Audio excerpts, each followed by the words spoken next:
You know those book ideas that you just can't get out of your head, and that's kind of a sign that I take that this book wants to be written, and we will not abandon it like the several hundred other books that we've abandoned in the past. So, um, as I am getting closer to finishing my creator's story, which I am so happy to be done with, but I guess that's what happens when you write consistently for the past 11 months. Yeah, I think it's been 11 months. Anyway, something I've learned from that journey, by the way, is how not to abandon a book, no matter how much you want to. But also, it's something that you learn. I've learned how to challenge myself, or more specifically, challenge my characters. When things come to a standstill and things aren't really happening in the story, you start to question the situations that your characters are in, and I start to see where writers will create this really like traumatizing events for their characters to face. And I've had my characters go through several phases just to get their character points across and make them more interesting. Anyway, with my creative story coming to a close, I'm really excited to be looking back on my stories that were kind of on pause while I finished that story. And it's one of those books I've had in my head for, honestly, I can't remember. I think it's been around 8 to 10 months. And more specifically, I've had one of the characters and the setting stuck in my head ever since. And that's kind of the main reason why I don't want to abandon it. Also, I think I'm at that point of my journey where I'm starting to question how much procrastination is okay, until you realize that, hey, maybe I'm just avoiding taking my writing seriously, and am I doing enough to actually get my writing to the point where we might take it a step further? Who knows? And so that's really where I'm at these days. As some of you might be aware right now, the watties haven't been announced, but if they're going to follow last year's timeline, I would suspect that they would be announcing it soon.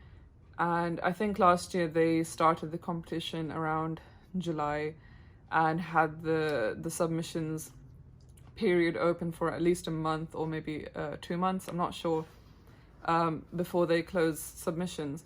I'm not sure if I'm going to enter this book into the watties yet, because if I did that, that would give me around, I'm not sure, 2 months exactly to write the entire first draft, and I'm not confident in that yet.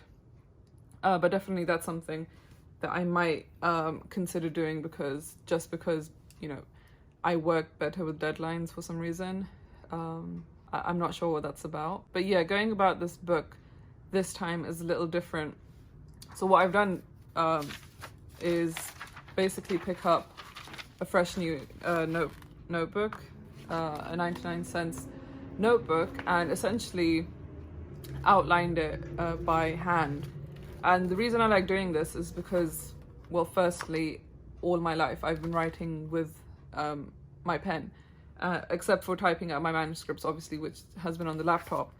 But I don't know, it just feels much more, I'm not sure what the word is, but I feel much more comfortable writing out my ideas on paper, especially because as a teenager I used to like doodle out all these poems and creative pieces by pen, and so it's only it feels only natural that I do it like this. And so what I've basically done for this book, which by the way I've written like half of the first draft anyway, is that I've outlined the characters first. And I tried ignoring this with my last book, knowing that the success of my book is going to actually rely on the shoulders of how strong my characters are, just because that's been the case for me in the past. This time I can't ignore it, because I struggled remembering little pieces and facts about my characters, and I think that it really led to my plot rocketing, and you know, that kind of stuff. So anyway, I began outlining with my characters, specifically my protagonist, coming up with their main goal of the book. What do they want to accomplish? And I made sure that it's a very strong goal, and not something that can be very compromised, something that they really need to believe in, because a lot of the book is going to rely heavily on the choices that the character makes in order to achieve that goal. And so that was the first thing I took note of. The second thing is just remembering the theme of the book, or at least, you know, coming down with a specific thing or feeling that I wanted from the book. And a way I did that was reevaluate the stories and the movies that I personally like the most and I find most memorable. And so one of the themes that I'm going to be exploring in this book is family. And obviously with a theme like that, you can't glaze over the details of my protagonist's relationship with their family, because obviously the theme is family. So I explored the relationship of my character with, you know, the parents and a sibling, and, you know, which character is going to cause what effect in the book. And also really looking at the arcs that my character's family members are going to go through as well. And that's something I really think that is going to add complexity to the story in general.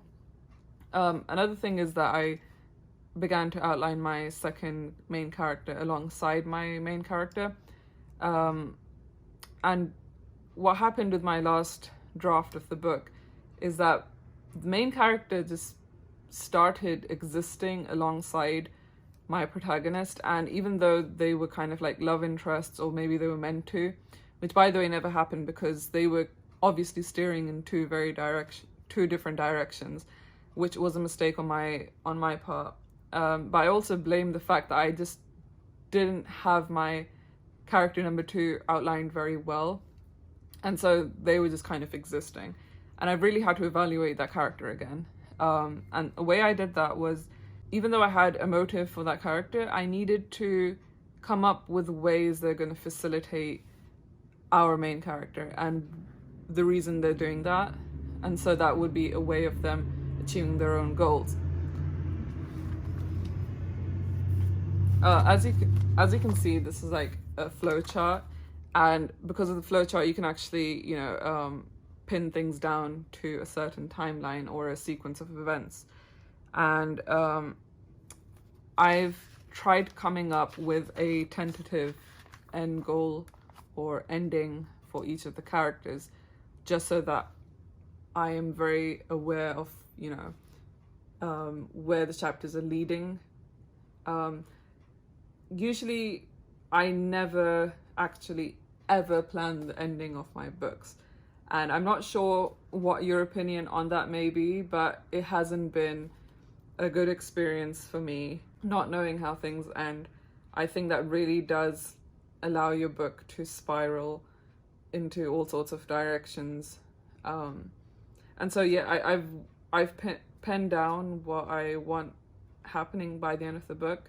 I see the story coming full circle in my head. Now, I'm not sure if that's any indication of how the real thing will go, but it's a start, and it's the most clarified idea I've had in possibly a very long time, actually.